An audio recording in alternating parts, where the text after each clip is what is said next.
On the eve of the Armenian Genocide centennial, there has been increased recognition of what happened 100 years ago. Various legislative bodies, international organizations, and religious leaders have recognized the genocide. These developments have strongly countered the denialist policy of the Turkish government and its attempts to overshadow the centennial commemorations. One of the most significant events was a Holy Mass led by His Holiness Pope Francis in St. Peter's Basilica at the Vatican on the occasion of the centenary of the Armenian Genocide.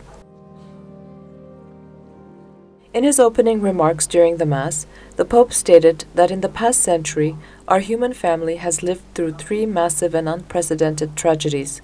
The first, which is widely considered the first genocide of the 20th century, struck your own Armenian people.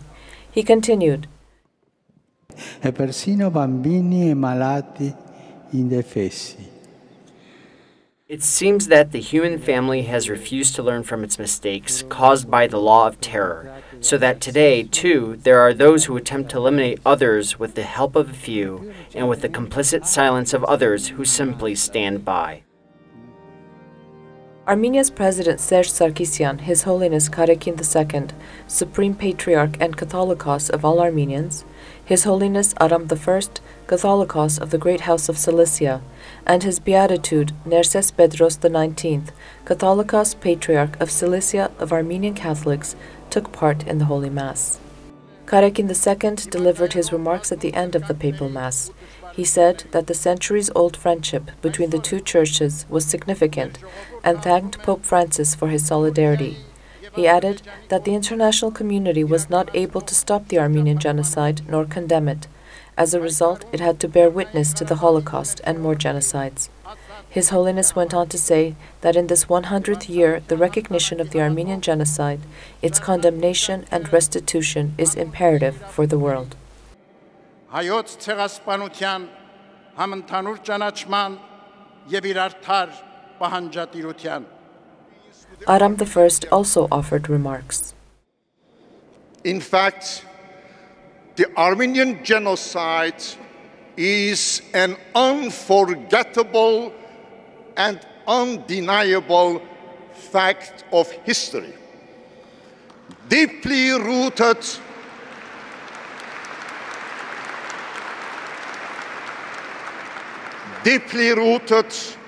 in the annals of modern history and in the common consciousness of the Armenian people. Therefore, any attempt to erase it from history and from our common memory is doomed to failure. Following the Mass, Turkey's Foreign Affairs Ministry issued a statement condemning the Pope's remarks and summoned its envoy to the Vatican. The ministry then announced that it had recalled its ambassador from the Vatican for consultations. Another major development was marked on April 15.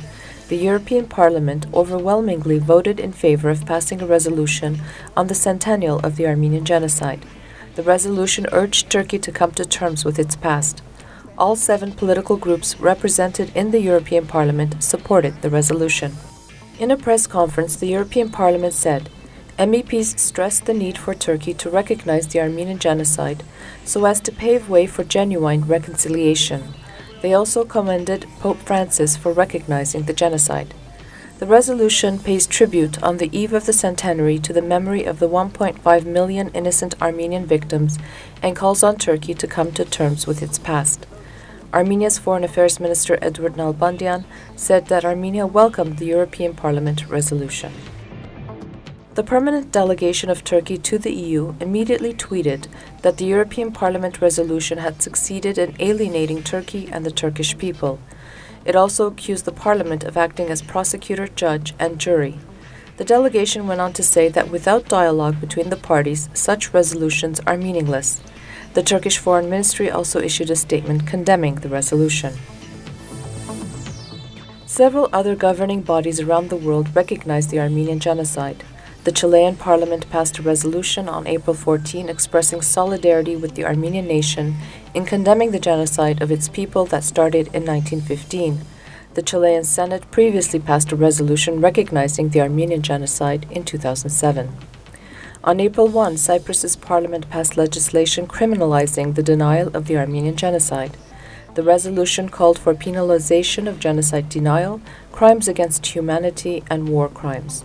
The island nation recognized the genocide in 1975.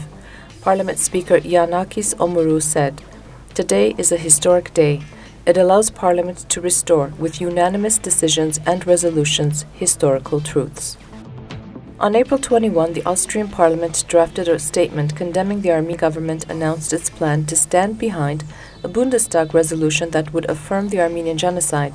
The resolution, which has the support of the German government's ruling parties and Chancellor Angela Merkel, will be voted on April 24. Meanwhile, in the United States, Nevada became the 44th state to officially recognize the Armenian genocide.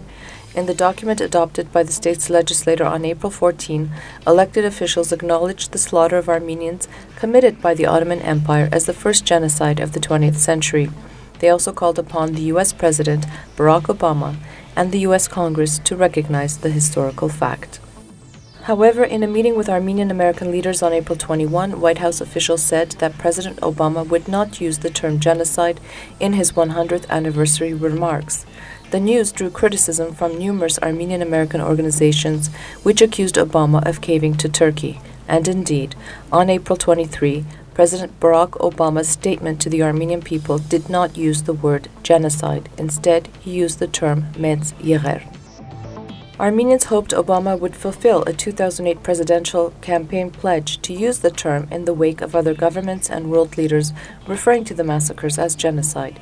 ANC Chairman Ken Hachikian said in a statement that President Obama's surrender to Turkey represents a national disgrace.